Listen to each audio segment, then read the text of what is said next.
திமுக கூட்டணியிலிருந்து கழலும் காங்கிரஸ். சமூக வலைதளங்களில் மோதும் கைகளும் உடன்பிறப்புகளும். வெற்றி கூட்டணி ஆகிறதா திமுக? இந்த தொகுப்புல விரிவா தெரிஞ்சுக்கலாம்.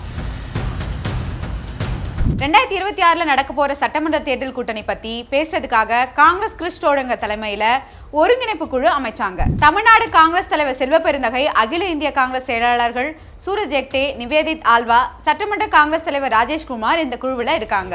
இந்த குழு சில நாட்களுக்கு முன்னாடி முதல்வர் ஸ்டாலினை சந்திச்சு 70 தொகுதிகளை கேட்டிருக்காங்க. குறிப்பா கன்னியாகுமரி காங்கிரஸ் வசம் இருக்கிற விளவங்கோடு, குளச்சல், கிள்ளியூர் 3 தொகுதிகளை மட்டும் இல்லாம திமுக கிட்ட இருக்கும் பத்மநாபபுரம் தொகுதியும் கேட்டிருக்காங்க. பத்மநாபபுரம் தொகுதிக்கு திமுக அமைச்சர் மனோ தங்கராஜ் தான் எம்எல்ஏ. அமைச்சர் தொகுதியை கேட்டிருக்காங்க. தொகுதியை கேட்டது சரி, ஆனா தொகுதிக்கு வேட்பாளரையும் கேட்டிருக்காங்க காங்கிரஸ். காங்கிரஸுக்கு 15 தொகுதிகளே அதிகம். திமுகவின் உடன்பிறப்புகள் தான் அவங்களை தூக்கி சுமக்கணும்னு திமுக காரங்க பங்கமா கலாய்ச்சிருக்காங்க. அது சரி, ஜனதா தளம் கட்சியில இருந்து திமுக இறங்கின ஆளுதான் மனோ தங்கராஜ்ன்றத மறக்க வேணாம். தனியா நின்று போட்டி போட்டா டெபாசிட் எழுந்ததை மறக்கலாமான்னு கேட்டிருக்காங்க காங்கிரஸ்.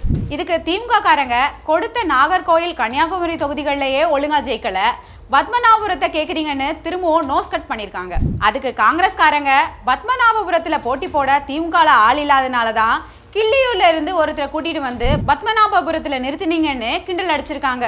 சமூக வலைதளத்திலேயே இந்த அளவுக்கு மோதிக்கிறாங்க திமுகவும் காங்கிரஸும். ஒரு பக்கம் காங்கிரஸ் வேற ஒரு பிளான்ல இருக்கு, திமுகவை கட்டி விட்டுட்டு டாடா காட்டலான்னு இருக்கு. ராகுல் காந்தி நண்பர் பிரவீன் சக்கரவர்த்தி மூலமா காங்கிரஸை உடைக்க திமுகவும் பிளான் பண்றாங்க. காங்கிரஸ் மெல்ல மெல்ல திமுக கூட்டணியிலிருந்து கழல பார்க்குதுன்னு அரசியல் வட்டாரத்துல இதுதான் பேச்சு. காங்கிரஸ் விசிக வெளியேறிட்டா திமுக டம்மி ஆகிடும்னு திமுக தலைவர் ஸ்டாலின் பயத்துல இருக்காரு.